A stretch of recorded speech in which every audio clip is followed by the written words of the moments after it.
তো গাইস, প্রথমে ভিডিওটি দেখি, তারপর পাবলিকের করা ফানি কমেন্টগুলো পড়ি।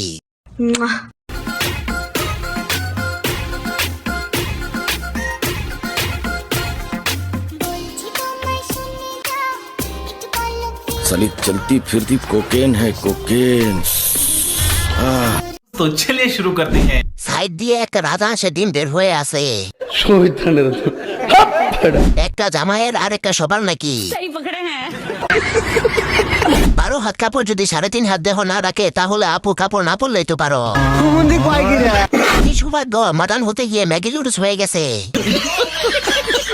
ক্যামেরাম্যান দিচ্ছে, কারণ উনি সামনে থেকে সবকিছু দেখতে পারছে। ঠিক বলেছো। তেমন কিছু না, ভাইরাল হলে দেখানোর ইচ্ছে বেড়ে যায় কিছু মেয়েদের। কিছু ম্যাগি ঝুলন্ত ডাব বের করে নিজেকে পাবে হট মারানি। বলি মামুনি, তুমি তো হট না, পাক্কা চুত মারানি।